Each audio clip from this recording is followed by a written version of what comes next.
आज है 23 जनवरी 2025 दिन गुरुवार। Welcome back to news 34 Hindi.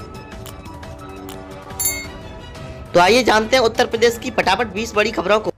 Mahakumbh से 5 बड़े ऐलान, एक्सप्रेसवे और कई ब्रिजों की सौगात, विकास को मिलेगी रफ्तार। जी हां, यूपी के प्रयागराज में बुधवार को महाकुंभ में योगी सरकार की कैबिनेट बैठक हुई।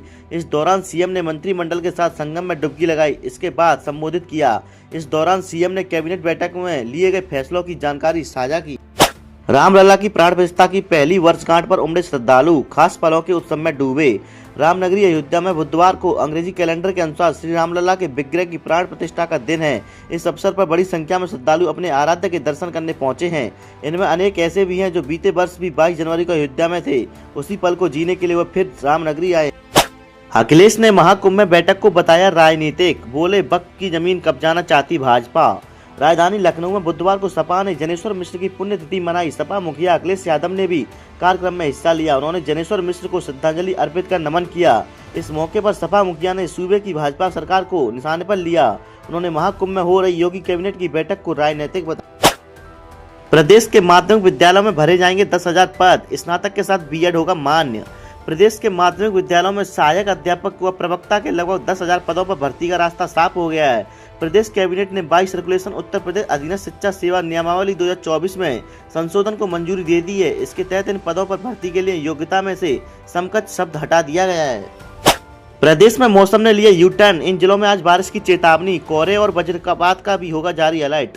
प्रदेश में मौसम एक बार फिर बदलने जा रहा है। उत्तर प्रदेश के पश्चिमी हिस्सों में बुधवार से मौसम में बदलाव की आहट है। मौसम विभाग ने पश्चिमी विक्षोभ के सक्रिय होने से बुधवार को प्रदेश के 20 जिलों सहारनपुर, शामली, गाजियाबाद, नोएडा, मेरठ, अलीगढ़ आदि में गरज चमक के साथ बूंदाबांदी के संकेत दे दिए हैं।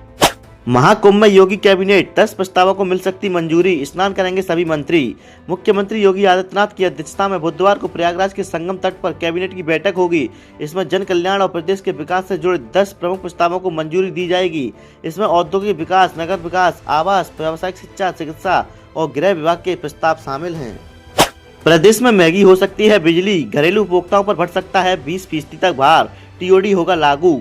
प्रदेश में घरेलू उपभोक्ताओं पर भी टाइम ऑफ डे टैरिफ लागू करने की तैयारी है। ऐसे में घरेलू उपभोक्ताओं का बिजली खर्च करीब 10 से 20% तक बढ़ सकता है। मल्टी ईयर टैरिफ रेगुलेशन 2025 के मसौदे में इस व्यवस्था को लागू करने का प्रस्ताव है।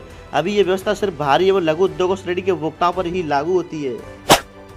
सीएम योगी 24 जनवरी को करेंगे बड़ी जनसभा, कई मंत्रियों और 40 विधायकों को दी जिम्मेदारी। मुख्यमंत्री योगी आदित्यनाथ 24 जनवरी को मिल्कीपुर विधानसभा क्षेत्र में जनसभा को संबोधित करेंगे।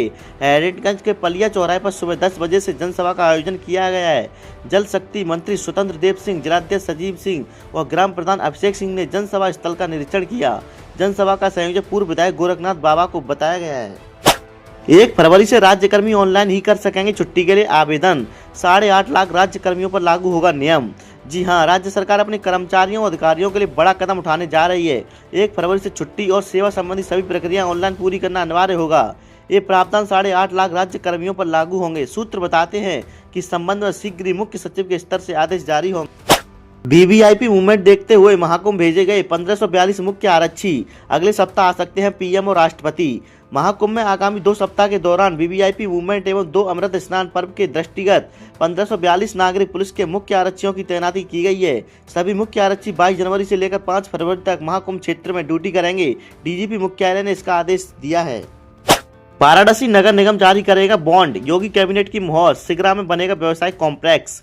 जी हां, वाराणसी नगर निगम बॉन्ड जारी करेगा। योगी कैबिनेट में वाराणसी के साथ ही प्रयागराज और आगरा नगर निगम के बॉन्ड को मंजूरी मिल गई है। प्रयागराज में कैबिनेट बैठक के दौरान सीएम योगी आदित्यनाथ ने कहा कि वाराणसी में प्रधानमंत्री की प्रेरणा से काशी विश्वनाथ धाम बनने के बाद काशी वैश्विक पटल पर छा रहा है। ऐसे में यहाँ नगर निगम बॉन्ड जारी किया है। पूर्वांचल वासियों के लिए राहत, आईएमएस में 820 करोड़ खर्च कर बनाई जाएंगी एम्स जैसी सुविधाएं। अखिल भारतीय आयुर्विज्ञान संस्थान जैसी सुविधा के लिए आईएमएस बीएचयू को 820 करोड़ रुपए मिलेंगे। इस पर केंद्रीय स्वास्थ्य मंत्रालय की सहमति बन चुकी है। इसका ऐलान आम बजट में संभव है। स्वास्थ्य मंत्रालय की सचिव पुण्य सलीला श्रीवास्तव की मौजूदगी में सोमवार को नई दिल्ली में बैठक भी हो चुकी है। पहली बार मिलने वाले इतने बड़े बजट से आईएमएस बीएचयू में इलाज, पैथोलॉजी जाँच और सर्जरी की व्यवस्थाएं विश्व स्तरीय बनाई जाएंगी। सर्दी के चलते 8वीं तक के स्कूलों की बड़ी छुट्टियां, डीएम का नया आदेश। शीतलहर को देखते हुए डीएम कृष्णा करुणेश ने कक्षा 1 से 8वीं तक के सभी राजकीय परिषदीय सहायता प्राप्त मान्यता प्राप्त सहित निजी विद्यालयों को दिनों के लिए बंद करने का आदेश दिया है। मंगलवार को आदेश जारी करते हुए डीएम ने कहा कि 1 से 8वीं तक के सभी विद्यालय 22 और 23 जनवरी को बंद रहेंगे। कक्षा 9वीं से लेकर 12वीं तक के विद्यालय सुबह 10 से 3 बजे तक संचालित होंगे। सीपीएम ऑफिस के बाहर कर्मचारियों का प्रदर्शन, बोले चीफ पोस्ट मास्टर करते हैं अभद्र भाषा का उपयोग। कानपुर के बड़ा चौराहा स्थित चीफ पोस्ट ऑफिस में कर्मचारियों ने काम बंद कर दिया है। कर्मचारियों ने सीपीएम कार्यालय के बाहर धरना प्रदर्शन शुरू किया। इस दौरान chief post master Devi Prasad दास पर कर्मचारियों से अभद्र भाषा का उपयोग करने का आरोप लगाया है। गांधी सागर अभयारण्य बनेगा चीतों का नया आशियाना, IBRF आई वैज्ञानिक परीक्षाएंगे व्यवस्था। मध्य प्रदेश के कूनो के बाद साउथ अफ्रीका से आने वाले चीतों का नया आशियाना गांधी सागर अभयारण्य बनेगा। व्यवस्थाएं परखने के लिए IBRI के वैज्ञानिकों की टीम 23 फरवरी को वहां पहुंचेगी। टीम चीतों के क्वारंटीन समेत आवेश, खाना आदि की व्यवस्था भी करेगी। सीएम योगी ने संगम तट पर कैबिनेट के साथ लगाई पवित्र डुबकी, पूजा अर्चना भी की। उत्तर प्रदेश के मुख्यमंत्री योगी आदित्यनाथ ने प्रयागराज में महाकुंभ 2025 में विशेष कैबिनेट बैठक की अध्यक्षता की। प्रयागराज महाकुंभ 2025 में अब तक 9.24 करोड़ से अधिक श्रद्धालु प्रयागराज में त्रिवेणी संगम पर पवित्र डुबकी लगा चुके हैं। सड़क के लिए 126 दिन से दे रहे धरना, नहीं हुई सुनवाई तो नगर निगम में गरजे किसान। बरेली के परसाखेड़ा गोकिलपुर में सड़क निर्माण की मांग को लेकर किसानों ने बुधवार को नगर निगम का घेराव किया। उन्होंने रास्तों को बंद कर दिया। इस दौरान अगर आयुक्त और महापौर दोनों ही नगर निगम में मौजूद नहीं थे। सूचना पर पुलिस अधिकारी पहुंचे और किसानों को समझाने का प्रयास किया। राम मंदिर के पहले और दूसरे तल में बनाया जा रहा म्यूजियम अत्याधुनिक तकनीक से होगा लैस। यूपी के अयोध्या स्थित राम मंदिर के पहले और दूसरे तल में म्यूजियम भी बनाया जा रहा है। इसमें 12वीं गैलरी दीर्घा होगी। 5 ऐसी दीर्घा होगी जो लेटेस्ट टेक्नोलॉजी 3D 7D और इमर्सिव टेक्नोलॉजी से सुसज्जित होगी। इसके साथ ही मार्च तक मंदिर में लगने वाली सभी मूर्तियों को स्थापित कर दिया जाएगा। मौनी अमावस्या पर हजारों विदेशी भक्त लगाएंगे संगम में डुबकी। 29 जनवरी को होगा अमृत स्नान। महाकुंभ नगरी में 29 जनवरी को होने जा रहे मौनी अमावस्या के अमृत स्नान में पुण्य की डुबकी लगाने के लिए 10 करोड़ लोगों के पावन त्रिवेणी के तट पर पहुंचने का अनुमान है। 29 जनवरी को मौनी अमावस्या का अमृत स्नान होगा। प्रशासन के साथ साथ साधु संतों के शिविर में भी इस पावन अवसर पर अमृत स्नान के लिए आने वाले भक्तों के लिए व्यवस्था की जा रही है। बरेली में आदेश बेअसर, पेट्रोल पंपों पर बिना हेलमेट के मिल रहा फ्यूल। सड़क हादसों के मामले में बरेली प्रदेश के टॉप 20 जिलों में शामिल है।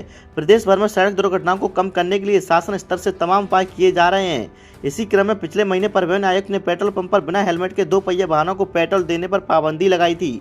पिछले सप्ताह डीएम रविंद्र कुमार ने भी सभी पेट्रोल पंप संचालकों को इस संबंध में आदेश जारी किया था, लेकिन वह बेअसर साबित हो रहा है।